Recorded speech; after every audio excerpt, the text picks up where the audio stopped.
ইরানে হামলার আড়ালে গাজায় আরও তীব্র হচ্ছে ইসরায়েলের আগ্রাসন। সীমান্ত বন্ধ থাকায় উপত্যকাটিতে কার্যত ভেঙে পড়েছে স্বাস্থ্য ব্যবস্থা।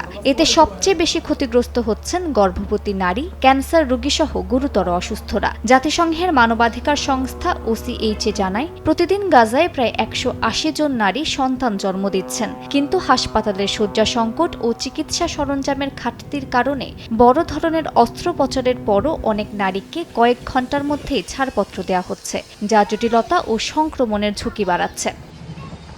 আন্তর্জাতিক মানবাধিকার সংস্থা অ্যামনেস্টি ইন্টারন্যাশনাল দাবি করেছে, গাজায় ইসরায়েলি অভিযানের ফলে নারীদের জন্য বেঁচে থাকা ও নিরাপদে সন্তান জন্ম দেওয়ার পরিবেশ প্রায় ধ্বংস হয়ে গেছে।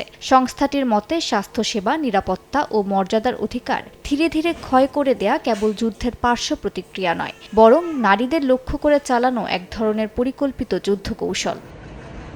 গাজার সীমান্ত ক্রসিংয়ে ইসরায়েলি বিধিনিষেধের কারণে মানবিক সহায়তা কার্যক্রম মারাত্মকভাবে ব্যাহত হচ্ছে। প্রয়োজনের তুলনায় অনেক কম জ্বালানি প্রবেশ করায় স্বাস্থ্যসেবা, বর্জ্য অপসারণ ও আশ্রয়কেন্দ্র পরিচালনায় বড় সংকট তৈরি হয়েছে। ত্রাণকর্মীদের মতে, জ্বালানি ও নির্মাণ সামগ্রীর ঘাটতির কারণে ক্ষতিগ্রস্ত অবকাঠামো পুনর্গঠনও প্রায় থমকে গেছে।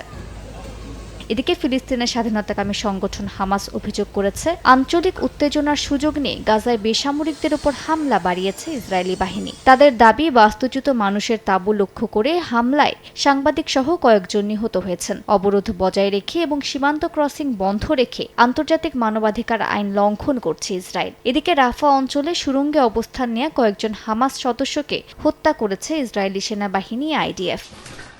মালিহা সুহরওয়ার্দী, সময় সংবাদ।